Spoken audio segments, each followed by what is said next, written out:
ॐ नमो भगवते वासुदेवाय।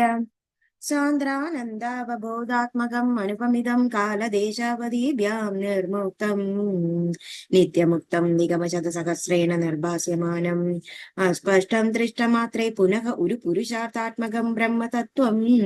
तत्तावद्भाति साक्षात् गुरुपवनपुरे हन्तभाग्यं जनानां नम्राणां सन्निधत्ते सततमपि पुरैसैरनभ्यर्थितानभिः अर्थान् कामानजस्रं विदरसि परमानन्द सान्द्रां गतिं च इत्थं निशेषलभ्यो निरवधिकफल पारिजातो हरे त्वं क्षुद्रं तं चक्रवाडी द्रुममभिलषति व्यर्थम् अतिव्रजोऽयं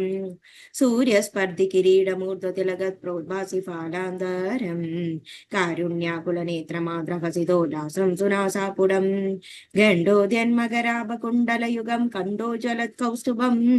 त्वद्रूपं वनमाल्यकारपटल शैवत्सदीप्रं भजे केयूराङ्गदकङ्गणोत्तममहारत्नाङ्गुलीयाङ्गीद श्रीमद्बाहुचतुष्कसङ्गदगदा शङ्गारि पङ्गेरुकां काञ्चित् काञ्चन काञ्चिराञ्चितलसत्पीताम्बरालम्बिनीम् आलम्बे विमलाम्बुजद्युतिपदामूर्तिं तवार्तिच्छिदम् पठन्तो नामानि प्रमदभरसिन्धौ निपतिताः स्मरन्तो रूपं ते वरद कथयन्तो गुणकथाः चरन्तो ये भक्ता त्वयि खलु रमन्ते परममुन् अहं धन्यान् मन्ये समधिगतः सर्वाभिलषितान् विदूय क्लेशान् मे कुरु चरणयुग्मं धृतरसं भवक्षेत्रप्राप्तौ करमभिजते पूजनविधौ भवन्मूर्त्यालोके नयनमददे पादतुलसी परिक्राणे क्राणं श्रवणमभिदे चारुचरिते श्रीहरे नमः श्रीहरे नमः गोपिका जीवनस्मरणं गोविन्द गोविन्द दशकम् 51 अघासुरवधवुं वनभोजनवुं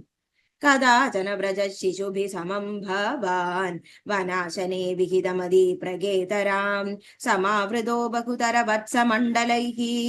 सदेमनैर्निरगमधीशजेमनैः विनिर्यदस्तव चरणाम्बुजद्वयात् उदञ्चितं त्रिभुवन पावनं रजक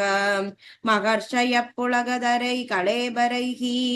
उदूगिरे धृतभवदीक्षणोत्सवाः प्रचारयत्यविरलः शाद्वलेतले पशून् विभो भवति समं कुमारकैः अघासुरो न्यरुणदखाय वर्तनीं भयानकदस्सपदि शयानकाकृतिः महाचलप्रतिमदनोर्गुहानिभ प्रसारितप्रदितमुखस्य गानने मुखोदरं विकरण कौतुकाद्गदाकां कुमारका किमपि विदूरगे त्वयि प्रमादद प्रविशति पन्नगोतरं क्वदन्तनौ पशुपकुले सवात्सके विदन्निदं त्वमपि विवेशित प्रभो सुहृज्जनं विशरणमाशुरक्षितुं गणोदरे विपुलित वर्ष्मणा त्वया महोरगे लुडदि निरुद्धमारुते द्रुतं भवान् विदलित कण्डमण्डलो विमोचयन् पशुपपून् विनिर्ययै क्षणं दिवि त्वदुपगामार्तम् आस्थितं महासुरप्रभव महो महो महत् विनिर्गते त्वयि तु निलीनमञ्जसा नभस्थले नन्द्रदुरदो जगुत्सुराः सविस्मये कमलभवादिभिः सुरैः अनुद्रुतस्तदनुगतः कुमारकैः दिने पुनस्तुरणदशामुपेषुषी स्वगैर्भवानधुनदभोजनोत्सवम् विषाणिकामपि मुरलीन्निदम्बगे निवेशयन् कबलधरकराम्बुजे प्रकाशयन् कलवजनैकुमारकान् बुभोजितत्रिदशगणैर्मुदानुदः सुखासनं त्विकतव गोपमण्डलेः मघासनात् प्रियमिव देवमण्डले इति स्तुतस्त्रीदशवरैर्जगत्पदे मरुत्पुरी निलयगदात्मक प्रपाहि माम् श्रीहरे नमः गोपिका जीवनस्मरणं गोविन्द गोविन्द नारायण अखिल गुरो भगवन् नमस्ते। Thank you.